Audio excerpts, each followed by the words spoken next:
ఇక గ్రేటర్ హైదరాబాద్ వ్యాప్తంగా దాడులు నిర్వహించారు ఫుడ్ సేఫ్టీ అధికారులు. ఫుడ్ స్టోరేజ్, డెలివరీ చేసే షాపుల్లో తనిఖీలు చేపట్టారు. మొత్తం 27 షాపులపైన దాడులు నిర్వహించారు. వాటిలో నుంచి 65 శాంపిల్స్ సేకరించారు. అందులో 35 షాపులకు నోటీసులు జారీ చేశారు. రాబోయే రోజుల్లో మరిన్ని దాడులు చేస్తామంటూ హెచ్చరించారు జీహెచ్ఎంసీ కమిషనర్ కర్ణన్. పూర్తి డీటెయిల్స్ మా ప్రతినిధి శ్రవణ్ అందిస్తారు. శ్రవణ్,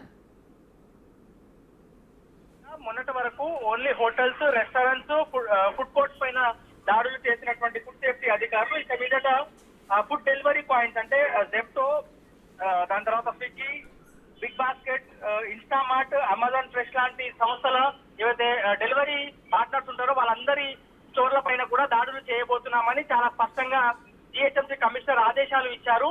ఇప్పటికే ఫుడ్ సేఫ్టీ అధికారులకు ఇచ్చినటువంటి ఆదేశాలకు అనుగుణంగా ఫుడ్ సేఫ్టీ అధికారులు దాదాపుగా 27 ఎస్టాబ్లిష్మెంట్స్ పైన దాడులు చేసి దాదాపుగా 65 శాంపుల్స్ సేకరించారు. దాంతో దాదాపుగా 35 స్టోర్లకు కూడా నోటీసులు జారీ చేయడం జరిగింది.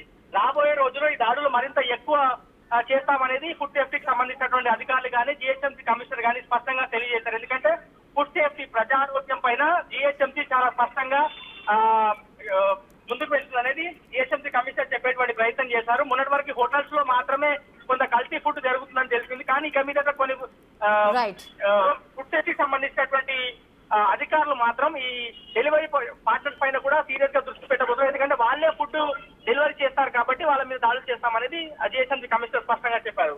రేఖ, right, thank you Shravan, thanks for the details.